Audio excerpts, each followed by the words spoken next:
Hi, I'm Marlene. 3 years ago, I walked away from my family thinking silence would bring peace. But yesterday, my brother looked me dead in the eye and said, "You can eat by the dog kennel." And my mother, she didn't say a word. She just smirked.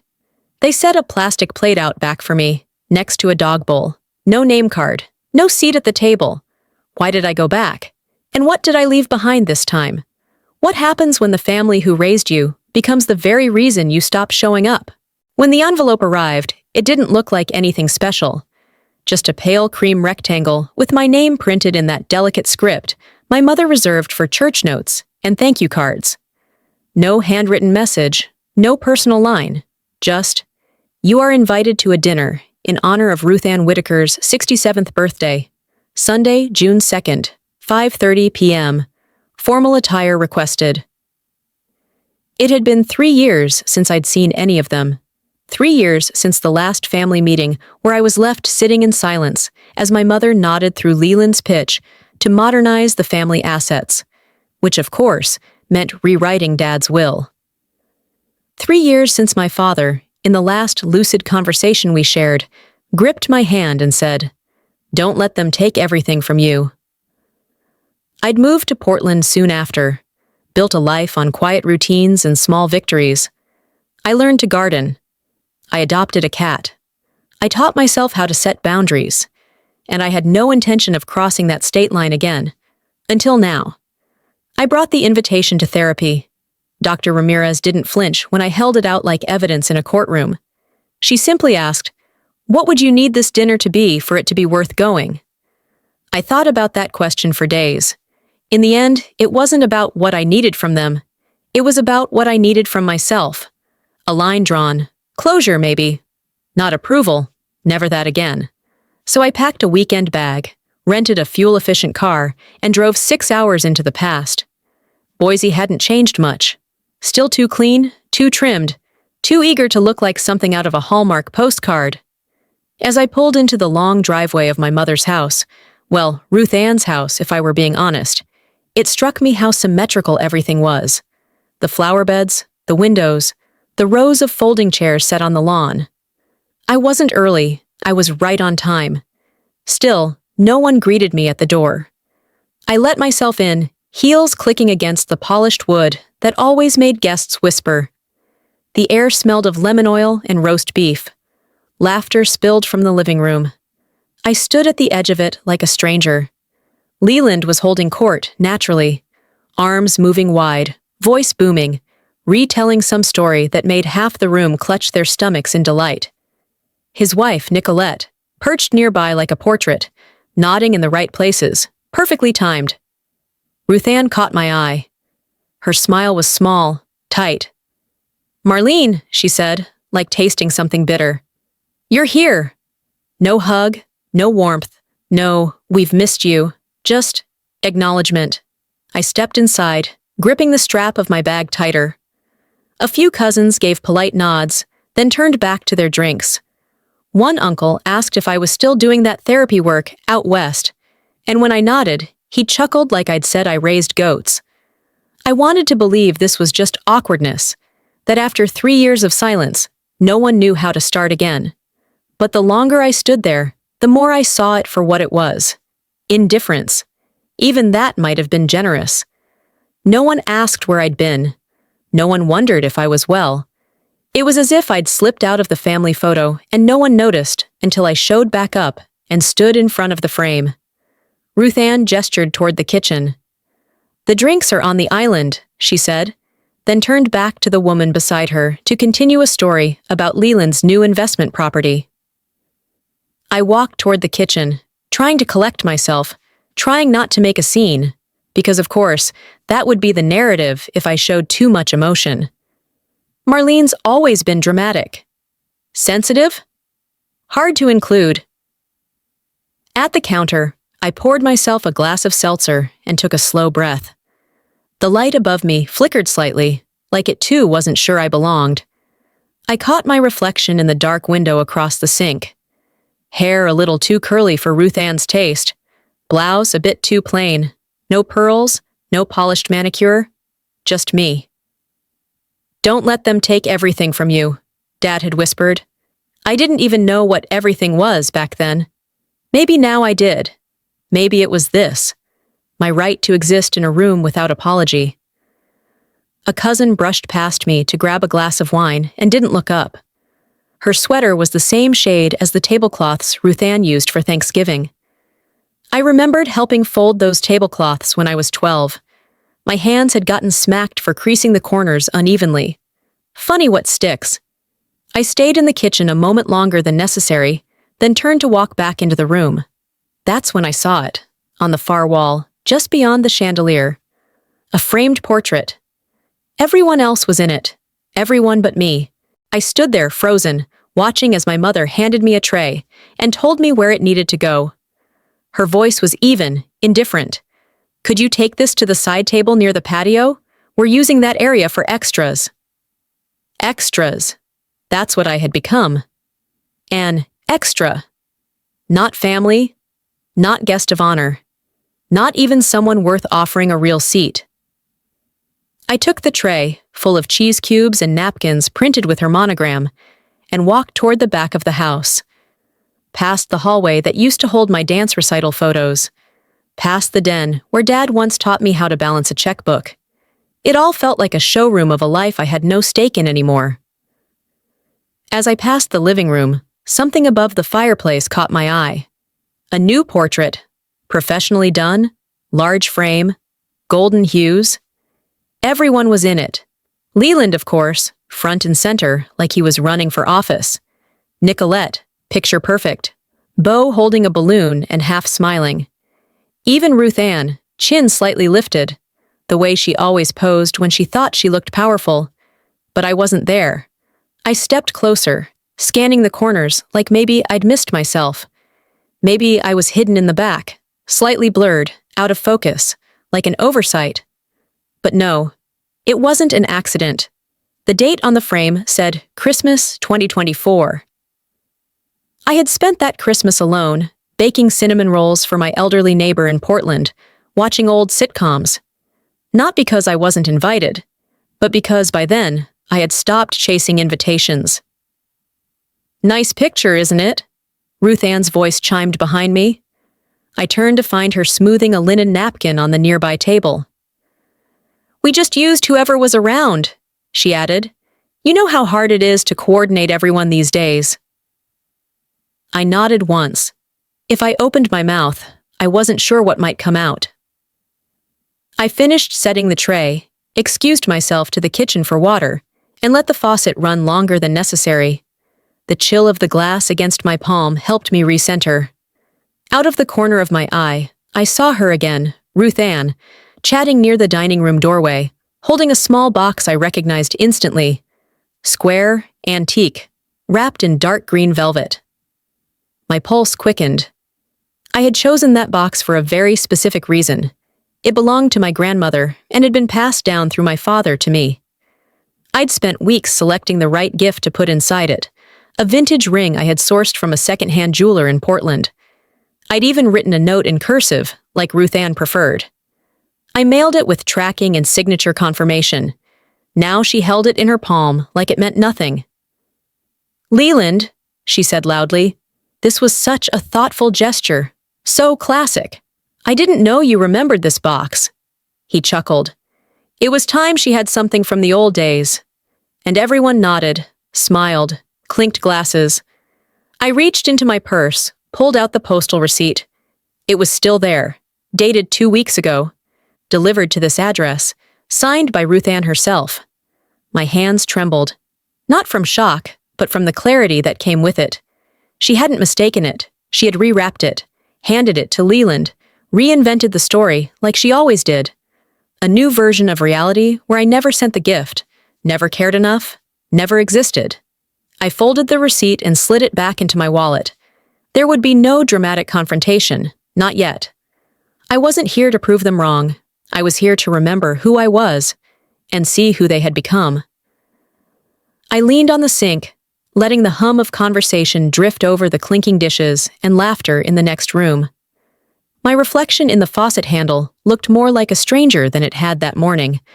Maybe it wasn't about forgetting me.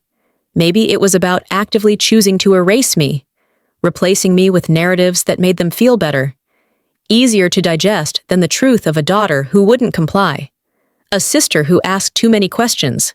But now I had answers. I took a long sip of water, smoothed my blouse, and walked back into the living room. I didn't take a seat. I didn't join the photo wall. I didn't reclaim the gift. I took my place, not in the portrait, not at the center, but just close enough to see everything. I walked back into the hallway, and for the first time since arriving, I didn't feel like I was on trial. I felt like I was building a case. The living room echoed with muted conversation and silverware tapping against porcelain, but I slipped out unnoticed. My hand trailed along the hallway paneling until it landed on the doorknob of the room at the very end. No one had been in there for years. Not since Dad died. It had become a storage space, I was told. The door creaked open. A whiff of cedar and aged paper met me like a whisper. The lights were dimmer here, though the curtains were slightly parted, letting in the last streaks of daylight. My shoes sank slightly into the old carpet as I stepped inside. This had been his sanctuary. The oak desk still stood near the window, though its surface was cluttered now. Magazines, half-used candles, a stack of receipts held together with a rubber band. The bookcases were mostly empty, save for a few legal binders. The family photos were gone. The certificates from his years in municipal planning, too. Not a trace of him remained, at least not on the surface. I didn't know what I expected. Some secret letter hidden in the baseboards, a last journal entry tucked behind a drawer. But I needed to sit, to breathe somewhere he used to be. I moved a stack of junk mail off the desk chair and sat down. For a moment, I just looked at the wood grain of the desk and let my palm rest where his had been. After a few quiet minutes, I opened the top drawer out of habit. A dusty box of pens, a broken stapler, a half-used notebook with Ruth Ann's neat grocery lists. I reached for a tissue in the second drawer, and that's when I noticed it. The false bottom. It clicked when I pressed it. And there it was. A slim USB drive, taped underneath with old electrical tape. The label was faded, handwritten with a fine point marker. M. Play this only if you return. My breath caught. I glanced around the room like someone might burst in and stop me. But the house was still full of laughter. None of it meant for me. I booted up the desktop, still plugged in after all this time. The screen flickered to life. After a moment, I inserted the drive. The file was named only with a date, Nov 12, 2022. I clicked it. It started with a scratchy inhale. "Marlene," Dad's voice said, shaky but clear. "If you're hearing this, it means you came back. I didn't know if you would, and I'm sorry that you had to." I leaned forward, gripping the desk. They told me it was for the best, that it would be easier to keep things simple if everything was just passed through Leland. They said you wouldn't mind, that you had your own life, that you were always too emotional for these things. He exhaled. But that's not true, and I knew it even then. I stared at the monitor, not blinking. They gave me papers to sign while I was still on pain meds. Ruth Ann said it was just streamlining. And Leland, he smiled like he was doing me a favor. But I knew, in that moment, that they were erasing you. Not just from the will, from the family. My stomach twisted, my fingers clenched into fists. I tried to make another version. I hid it. Maybe it'll find its way back to you. I just want you to know, Marlene, I never chose to leave you out. You were always my fiercest defender. I should have done the same for you. The file clicked off. No music, no goodbye. Just the sound of truth sitting in a quiet room. I hit play again. And again. The third time, I took notes. Names, dates, phrases. Not because I needed to prove anything, but because this time, I wasn't going to let them rewrite the ending. When the recording finished, I unplugged the drive, slipped it into the zip pocket of my purse, and stood. My reflection in the darkened monitor wasn't shaken. It was sharp, measured. "Thank you, Dad," I whispered, brushing my fingers once more over the grain of the desk, "for not forgetting me." I smoothed my blouse and stepped back into the hallway. The scent of roast beef drifted toward me again, stronger now, masking whatever moment I'd just lived through. But I walked differently. They thought they had me cornered in a narrative they built. They were wrong. I stared at the table settings and felt the weight of every silence I had ever swallowed.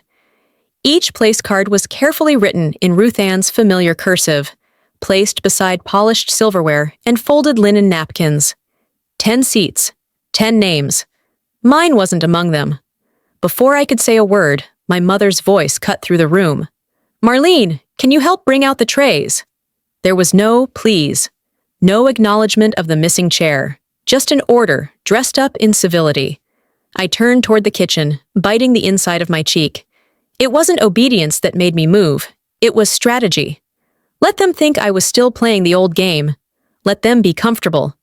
Inside, the counters were lined with neatly arranged dishes, shrimp cocktail, mini quiches, a pyramid of crudités. But Ruth Ann didn't hand me any of those. She reached for a plastic tray covered in foil and pressed it into my hands. "Take this out to the side patio," she said, "near the kennel. That's where you'll be." I blinked just once. The tray was heavy with paper plates and a bowl of dry dog treats. Not hors d'oeuvres. Not dessert. She smiled at someone else behind me, like she hadn't just spoken that sentence. I walked past the dining room, through the sliding glass door, and onto the flagstone patio. The air had cooled, but my face burned. The dog kennel sat to the left, beneath a cedar tree. It hadn't changed much. Still had the old faded sign that read Max's Place, even though Max had been gone for a decade. I knelt and set the tray on the folding card table next to it. Disposable cups, plastic forks, napkins from a gas station pack, and one plastic plate, balanced precariously on the edge. My name might not have been on a place card, but it was written all over this gesture. "You're right where you belong," came a voice behind me. I turned. Leland leaned against the railing, wineglass in hand.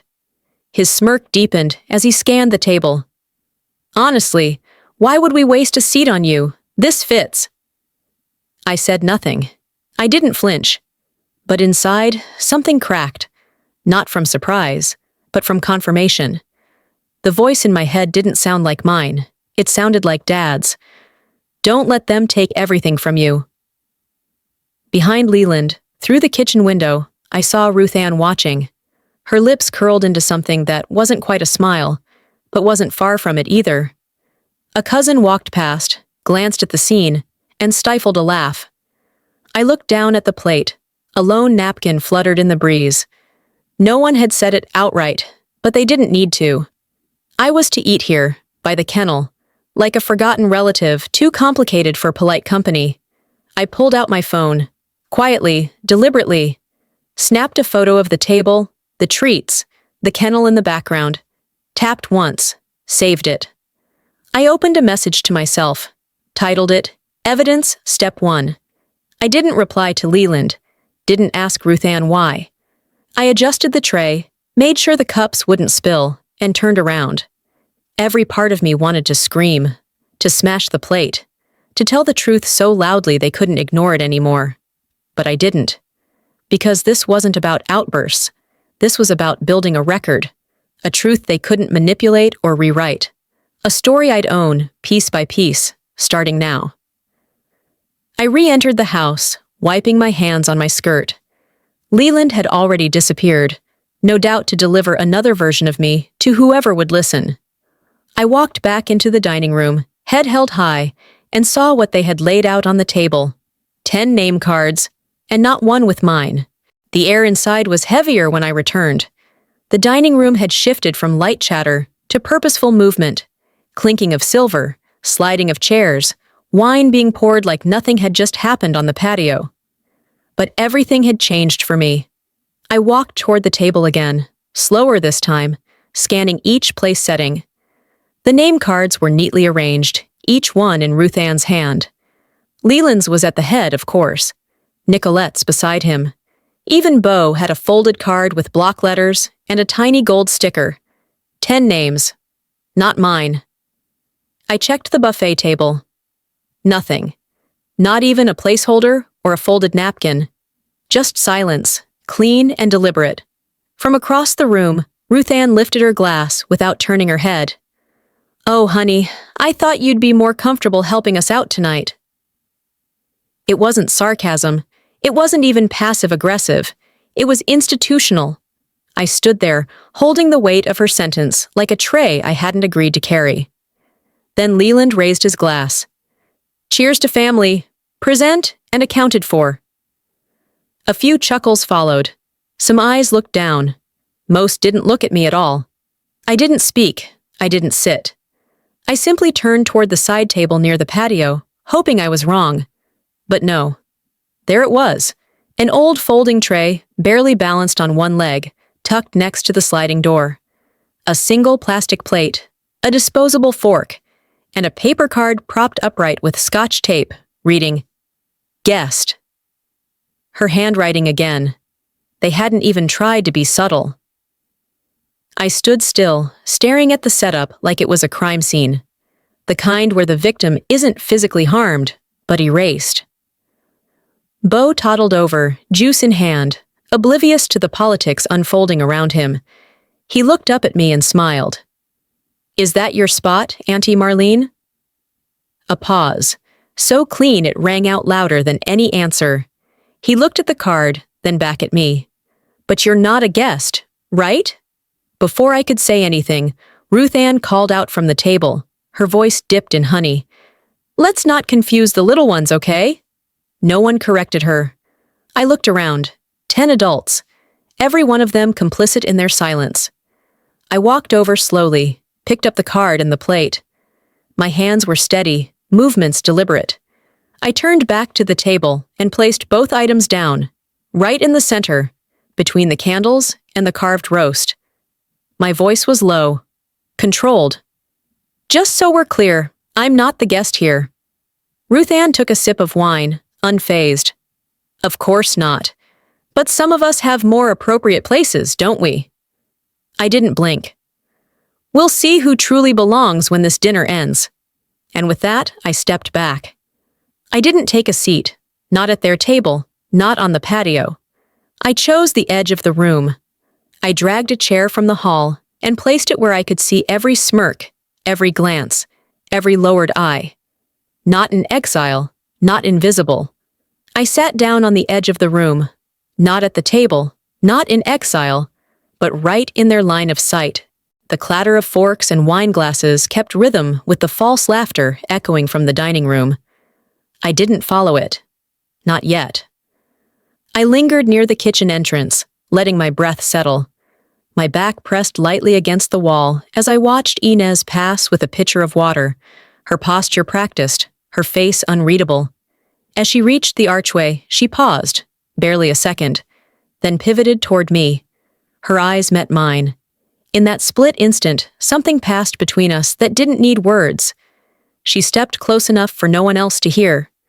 "Your father's things," she murmured, her voice no louder than the hum of the refrigerator. "Some of them, they're gone, sold last year, quietly." My spine stiffened. Her eyes flicked toward the dining table. I followed the glance. Nicolette was leaning forward, laughing at something Leland said, her necklace catching the light. Inez gave a faint nod, then disappeared through the swinging door like nothing had happened. I stayed frozen for a long beat. That necklace. It had belonged to my grandmother, passed down to my father, and it had gone missing the week after the funeral. I'd asked about it. Ruth Ann said she had no idea what I was talking about. Now it hung around Nicolette's neck like a trophy. The edges of my vision sharpened. I walked to the guest room, not the one I grew up in, of course. That room had been turned into Ruth Ann's sewing space years ago. No, I'd been given the smallest room at the end of the hall, across from the garage. The window didn't close all the way. Inside, I pulled my bag from the chair and unzipped the inner compartment. I reached in and removed the envelope. Cream cardstock. Thick, expensive. A red wax seal I'd pressed with the brass stamp I hadn't used since college. Inside was the notarized copy of my father's original will. Before the edits, before the coercion. The version that listed me as equal inheritor. Alongside it, a letter. Handwritten. My father's scrawl was messier than I remembered. Marlene, if you're reading this, it means they didn't expect you to come back. But I did. I read the sentence twice. My fingertips tingled from the pressure of holding the paper. He'd dated it 6 months before he died. He knew. He'd seen it coming. And he'd still tried to leave a trace. I folded everything neatly, slid it back into the envelope, and exhaled. Not with pain. With certainty. It was time. I walked back through the hall, steady, invisible again. The laughter grew louder. The table was still full, untouched by conscience. No one noticed as I approached Leland's place setting. No one paused their chatter about Beau's school awards or Ruth Ann's latest book club drama. I simply leaned forward, lifted the edge of his dinner plate, and slid the envelope beneath it. I adjusted the silverware like nothing had changed. Because for them, it hadn't. Not yet. But it would. As I stepped away, my pulse was even. I could hear Dad again. Don't let them take everything from you. Let them think I came here to be insulted. They'd find out soon. I came to be seen. I hadn't raised my voice. But I made sure the truth would speak loud enough. The air had changed, and I was no longer asking to belong. The dinner plates had been cleared, replaced with wine and brandy and tiny desserts Ruth Ann insisted were decadent but sensible. The adults settled into the lounge area, some leaning against the mantel, others sprawled across the sectional. Leland had loosened his tie, as if he'd earned the right to relax. Nicolette refilled her glass, the ice clinking against cut crystal. I stepped away with my phone pressed to my ear. An invented call, a reflex now. I needed 5 minutes and a reason not to be watched. Near the staircase just outside the guest bathroom, I paused. Low voices carried through the cracked door. Ruth Ann's tone was sharp, clipped. We just need to get through tonight. She has no proof. Just let it die down. Leland's response was lower. She's not just here for cake, Mom. She's watching everything. She's here for something. My thumb hovered over the screen. I didn't record. I didn't need to. Their words were burned into me like secondhand smoke. I took a slow breath and stepped back, my heels deliberately audible as I turned toward the kitchen, then looped around into the lounge. No one noticed my detour. Back inside, the lights were dimmer. The fireplace flickered with artificial logs. I stood near the bar cart, fixing a smile that didn't reach my eyes. Nicolette bent over slightly to adjust a cushion, and that's when I saw it. Dangling above her neckline, resting just at the hollow of her throat, was a locket. Oval, brushed gold, with a tiny etching on the back. I knew that piece. It had been my grandmother's, then my father's. It disappeared 2 days after his funeral, and I'd asked Ruth Ann about it. She'd said, "Oh, sweetheart, so many things were packed up." I crossed the room. "Where did you get that necklace?" I asked, calmly, too calmly. Nicolette blinked, caught off guard but quick to smile. "This! Your mom gave it to me. Said it was just lying around in a drawer. Isn't it lovely?" Behind her, Ruth Ann moved in like a stage cue. "It didn't suit you, honey, and Rachel actually wears it." I didn't flinch. It was never about who wore it better. It was about whose it was. The room quieted just a touch. A cousin shifted uncomfortably. Someone cleared their throat. Ruth Ann waved a hand. "Let's not make a scene, Marlene. It's just a piece of jewelry." "No," I said. "It's the principle." But I didn't raise my voice. I didn't demand. I simply turned. The fireplace mantel was lined with framed photos, weddings, graduations, staged holiday scenes. I reached for one in the center, the same portrait I'd seen earlier, the one I wasn't in. I picked it up, turned it face down, and set it back on the shelf. When I turned, Ruth Ann's eyes were on mine. Cold. Curious. "I'll take back what's mine," I said softly, "one way or another." She didn't respond, but something flickered across her face, a crack too fast to trace. They didn't know what was under that plate yet, but they would soon. and they'd remember this night forever. The room hadn't recovered from the shift. People were still seated, but the atmosphere had curdled, like cream left too long in sun. Ruth Ann stood near the head of the table, her expression perfectly blank, while Leland leaned back, one arm draped lazily over his chair, like he owned the evening. His voice had taken over again, recounting his newest real estate acquisition as though it were a TED Talk. I returned to my seat. Not that I had one. I hovered behind my chosen chair at the edge of the room, silently watching the performance continue. Then Beau's voice rang out. "Why did we name the dog after Auntie Marlene?" Leland paused mid-sentence. The room went stone still. A fork hit a plate. He tried to chuckle. "It's just a funny coincidence, buddy. You know how names stick." Ruth Ann's response came too fast. "Well," she said, lips tight like a purse snap, "it suited a stray." No one laughed. No one looked at me either. I stood up slowly, the scrape of my chair purposeful. Conversations died on cue. I moved toward Leland's plate like it was a chessboard, and I was making my final move. "Before dessert," I said evenly, "I'd like you to check under your plate." He smirked, as if indulging a child. Then he lifted the bone china. The envelope slid out. Cream paper, red seal. Familiar to me, foreign to him. He froze. "What is this?" he asked. "Open it," I said. He did. His brows furrowed, then lifted. His mouth opened, but nothing came out. Ruth Ann snapped, "What is that?" I turned to her. The original will, the one Dad signed before two people in this room pressured him to change it. Leland dropped the paper like it had burned him. "This is fake," he said too quickly. This isn't legal." "It's notarized, time-stamped. The handwriting has been verified." Ruth Ann stepped forward. "We had legal reasons." "No, you had convenience," I interrupted. "And a narrative. You thought if you kept me out of pictures, out of conversations, out of dinner, then maybe you could keep me out of history too." No one moved.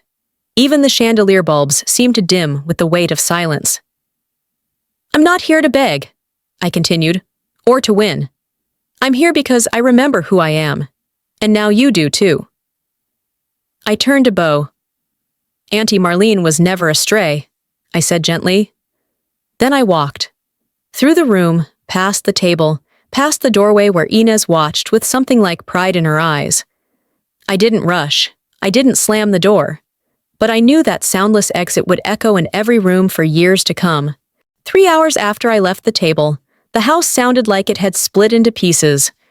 I was back in the guest room, the same room with the crooked window and the humming baseboard heater that hadn't worked right since Inez first complained about it 2 winters ago. The door was closed, but not latched. I could hear everything, every echo, every footstep that didn't bother to hide. Leland's voice tore through the hallway like broken glass. "You were supposed to destroy it, Mom. That version wasn't supposed to exist." A pause. Ruth Ann's reply was lower, tight with disbelief. She was never supposed to come back. I didn't need to press my ear against the door. The walls carried the sound, the way secrets always did. Then another voice, Nicolette this time, shaky. "You said the necklace was from your sister, from her estate. You never said it was hers." Glass shattered. A drawer slammed. The illusion of unity collapsed in real time. I sat on the edge of the bed, shoes still on, hands folded in my lap. There was no triumph in this moment. Just exposure, raw and echoing. Outside the room, the chaos continued. People pacing, whispering. A door creaked. Inez's voice floated through the hall, barely audible, but clear enough to catch. "She did it," she said, probably into the phone. "She actually did it." I closed my eyes. They had underestimated me for so long, it had become second nature to them. They didn't see this coming, not because I was unpredictable, but because they never bothered to look. A knock at the door pulled me back, gentle, hesitant. "Marlene?" It was my cousin Teresa. "You okay?" I hesitated. "Yes," I said. but I didn't open the door. Silence lingered before I heard her footsteps retreat. My phone buzzed. A text from Aunt Marla in Spokane. I believe you. Always did. I'm proud of you. 2 minutes later, another envelope appeared. This one slipped under the door. A folded sheet of notebook paper. In pencil, block letters. Just barely legible. Sorry about the dog name. Bo. It broke me in the softest way. Not a sob, not tears. Just a long, exhale-heavy stillness. They could throw parties, rewrite narratives, shred paper, pass down heirlooms they hadn't earned. But this quiet, handwritten apology from the one person still learning what it means to belong, this was more honest than anything that had ever come out of that dining room.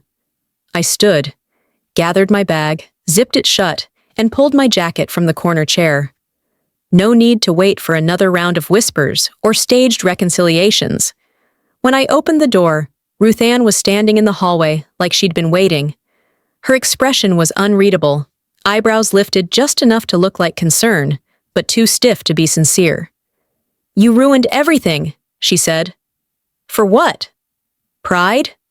I met her gaze without blinking. No, for proof. For peace.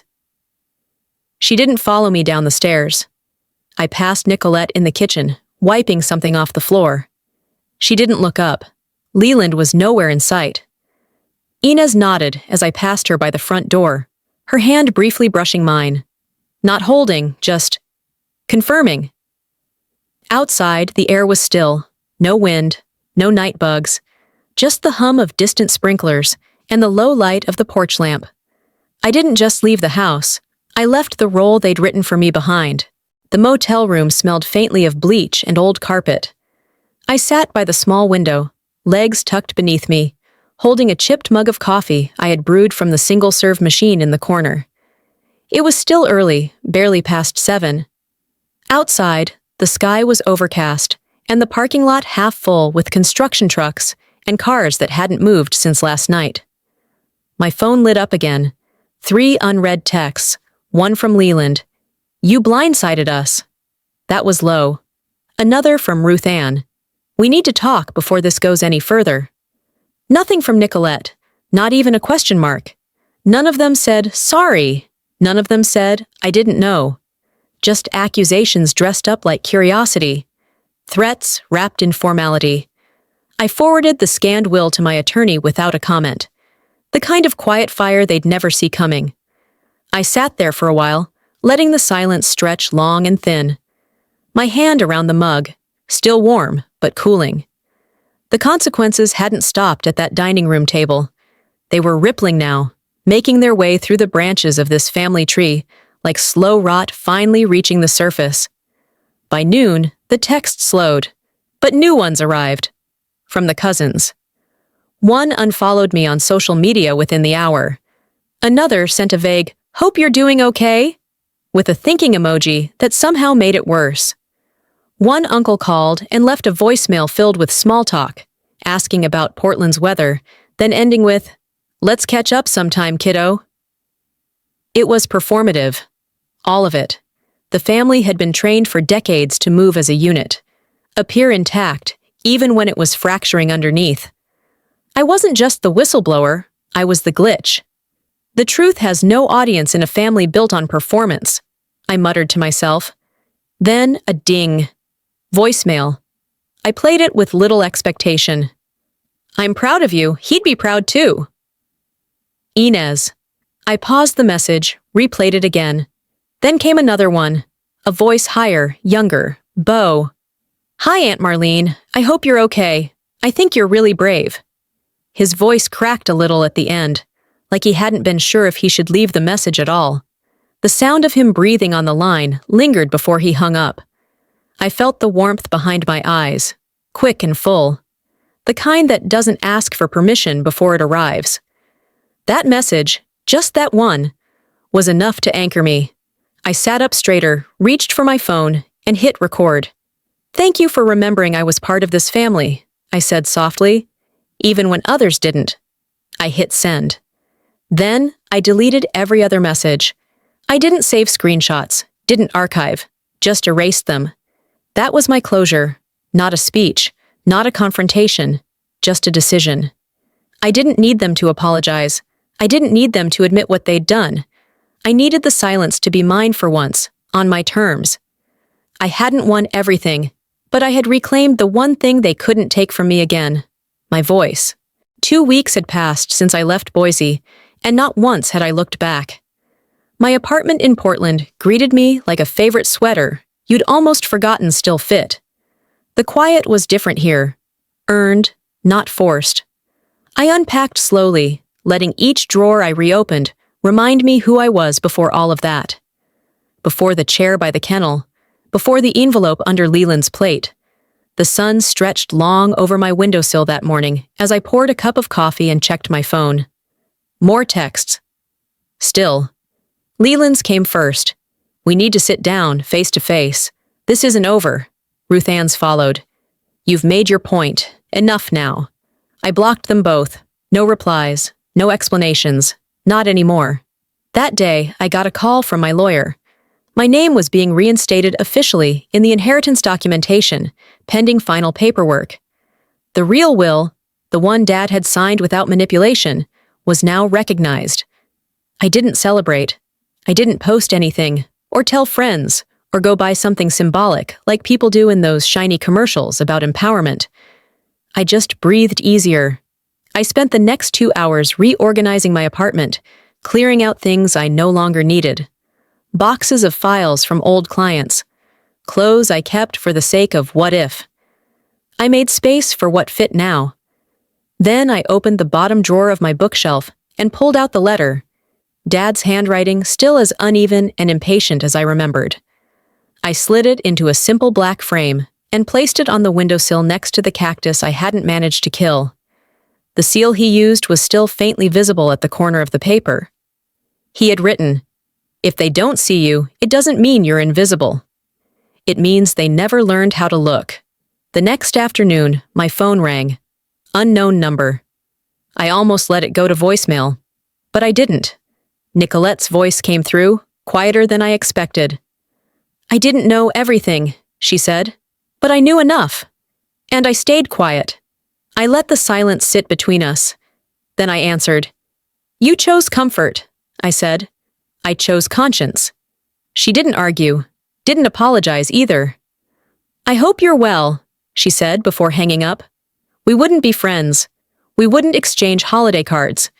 But for the first time, we saw each other exactly as we were. That night, I journaled until my hand cramped. "They may never apologize," I wrote, "but I've stopped writing versions of them where they do." I cooked dinner that evening, real dinner, not whatever passed as nutrition during emotional fog. I set 2 extra plates on the table. Bo and Inez were driving up that weekend. I'd promised lasagna. Bo had asked for garlic bread, the way Auntie makes it. I smiled as I set the table. Mismatched plates, my good napkins, the candle holders I hadn't touched since my first Thanksgiving alone. Family wasn't a place I came from anymore. It was people who showed up. I hadn't rewritten the past, but I had finally reclaimed the pen. The scent of garlic and roasted tomatoes lingered through my apartment, curling around the corners like a comforter pulled over tired shoulders. Outside, the sun dipped low behind the apartment buildings, casting soft, long shadows that stretched across my living room floor. It was Saturday evening, quiet, still, the kind of silence I used to dread, but now craved. The table was small, just 4 chairs, but I had set it with care. Real cloth napkins, the ones I used to save for occasions. Ceramic plates, none of them matched, but all had history. One had a chip from when I dropped it during a phone call with Dad. Another, I bought the week I signed my first lease alone. Candles flickered in short glass holders. My father used to say candles made food feel like a gift, not a routine. He was right. There was a knock at the door. I opened it to Inez first, carrying a pie that looked suspiciously like the one Ruth Ann claimed was hers every Thanksgiving. Behind her, Bo clutched a tiny potted rosemary plant. "For your windowsill," he said, holding it up like an offering. I knelt to his height. "Perfect," I whispered, and meant it. Dinner was loud in the best way, clinking forks, overlapping stories, Beau's laughter erupting over spilled water. I didn't correct him. He mopped it with a paper towel and said, "It's okay, nobody got hurt." When he finished his second helping of spaghetti, he leaned back in his chair, completely satisfied. "You should teach my dad how to make this." I smiled, but said nothing. I didn't need to. After dessert, 2 slices of that pie and 3 more scoops of ice cream than Beau's mom would have allowed. I cleared the table while Inez helped dry. Beau wandered to my bookcase and returned with a notepad. "Can I draw something?" "Of course." As he scribbled shapes and stick figures, I sat back down, opened a small journal I'd kept hidden for months, and pulled out a letter I wrote long ago but never sent. I read it aloud softly, mostly for me. "You were the first to see me," I began. "I hope you knew I never stopped seeing you, even when the house didn't feel like home, even when your name wasn't spoken right. I carried you with me. I still do." The room stayed quiet for a moment after I finished, the kind of silence that felt shared, not empty. After goodbyes and thank you hugs, I stood alone again, the rosemary plant now perched beside the kitchen sink, the pie dish washed and drying in the rack. I turned off each light slowly, deliberately. When I got to the dining area, I paused. I looked at the table, not large, not elaborate, but full in the way that matters. I picked up the framed photo of me and Dad, taken years ago during a backyard barbecue when we both still smiled with our whole faces, and placed it beside the plant Beau gave me. "This table doesn't need to be big," I whispered. "Just honest." One by one, I blew out the candles. The last flame flickered, then vanished, leaving a thin trail of smoke that curled upward like a closing sentence. Some families exclude you from their table. Others show up to help you build your own. And that's the one I'm sitting at now. No longer waiting for a seat. I built the table, set it, and invited in only love. In the end, I didn't just walk away from a house. I walked away from a history I was no longer willing to be rewritten into. And maybe that's the hardest part of healing, accepting that some doors don't need to be knocked on again, not because you're bitter, but because you've built a new home that actually has room for you. If there's one thing I've learned, it's this. Your worth doesn't require unanimous votes. It doesn't come from place cards or titles and wills. It comes from how you choose to show up for yourself, even when no one else does. So, if you're watching this and wondering whether it's too late to stand up for yourself, to reclaim your space, to rewrite the script they handed you, you're not alone. You're not too late, and you're not the only one. Let me ask you, have you ever felt like the outsider in your own family? Have you ever been left out of a room you helped build? Drop a 1 in the comments if this story hit close to home. Tell me what city you're watching from, and if it didn't resonate with you, I'd still love to hear why. Because real stories are built from different perspectives, and this space is for all of us. If you found even a sliver of truth or comfort in this video, I hope you'll subscribe to the channel. More stories like this are coming, raw, real, and ready to remind you that you're never alone. Thanks for being here. Your seat at this table is permanent,